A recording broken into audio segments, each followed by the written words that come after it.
On les connaît surtout pour leur rôle dans les angines et les infections du nez et de la gorge, et les chirurgiens les retirent depuis près de 100 ans. Aujourd'hui, on fait le point sur les amygdales et sur leur ablation. Alors, il faut savoir que plus de 9 fois sur 10, l'intervention est effectuée chez les enfants qui sont plus sensibles que les adultes aux infections des amygdales. Alors, on a plusieurs sortes d'amygdales en fonction de leur localisation. Vous allez le voir sur une animation. Les plus connues, ce sont celles que l'on voit bien. Vous allez le voir, on rentre donc dans la bouche du monsieur.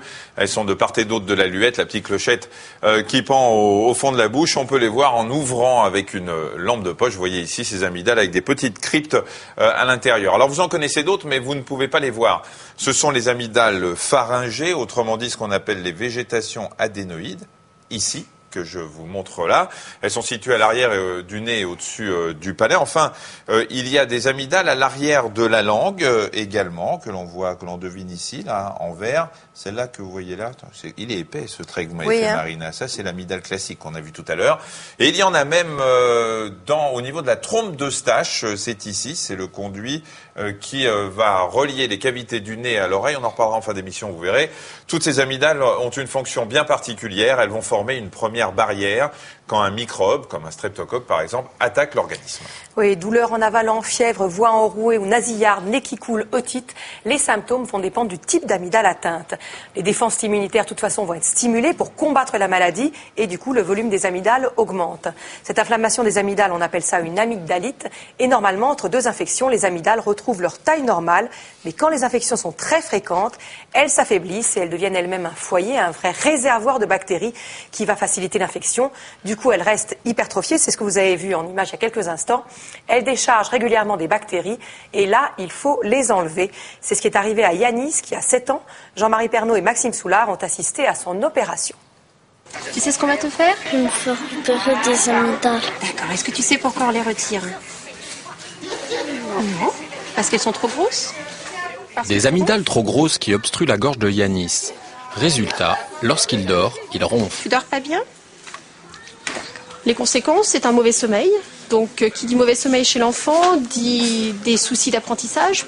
Un mauvais sommeil dit aussi un enfant fatigué qui éventuellement peut s'endormir dans la journée ou au contraire être hyperactif dans la journée. Donc, il y a des troubles du comportement qui peuvent être secondaires à ce mauvais sommeil. Direction le bloc opératoire pour l'anesthésie. Même si l'opération est légère, elle est quand même réalisée sous anesthésie générale. Et comme les piqûres effraient les enfants, c'est un gaz inodore qu'on utilise pour les endormir.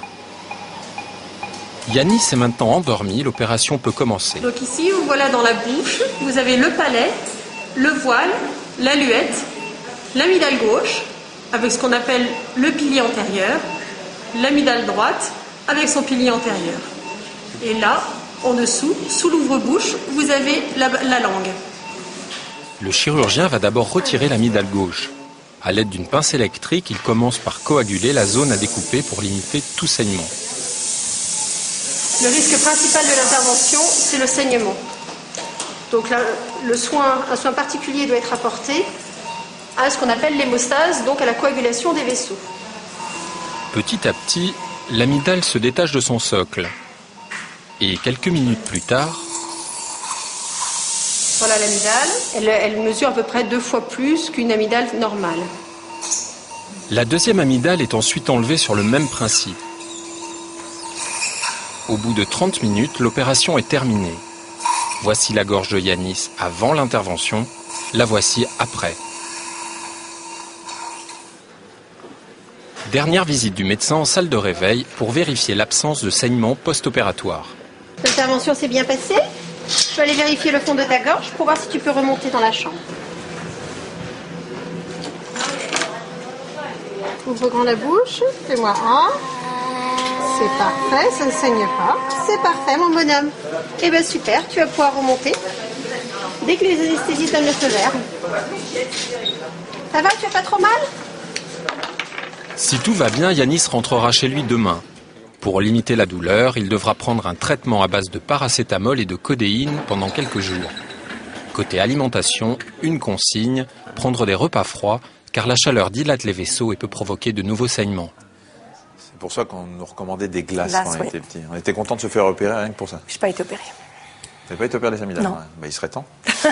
En tout cas, cette amygdalectomie est une opération très bien maîtrisée. Il y a très peu de complications. Il peut y avoir une hémorragie, mais dans moins de 2 fois sur 100. Les amygdales palatines, celles qu'on a enlevées dans le reportage et que vous venez de voir, ne repoussent pas. Et ne vous faites pas de soucis, votre enfant n'aura pas plus d'infections qu'avant, bien au contraire. Les amygdales jouent un rôle important contre les infections du nez et de la gorge, mais elles ne sont pas indispensables. Il y a d'autres structures qui vont prendre le relais. Et puis encore une petite précision sur la fréquence avec laquelle on enlève ces amygdales. Oui, parce qu'on a longtemps pratiqué cette intervention avec quelques angines, par exemple. On faisait sauter toutes les amygdales de tout le monde. C'est pour ça que c'est étonnant que vous soyez passé à travers. Aujourd'hui, on réalise nettement moins ce genre d'intervention parce que les indications ont changé. D'abord, on opère en cas de grosses amygdales qui empêchent l'enfant de manger normalement ou de respirer. Il peut y avoir des apnées du sommeil.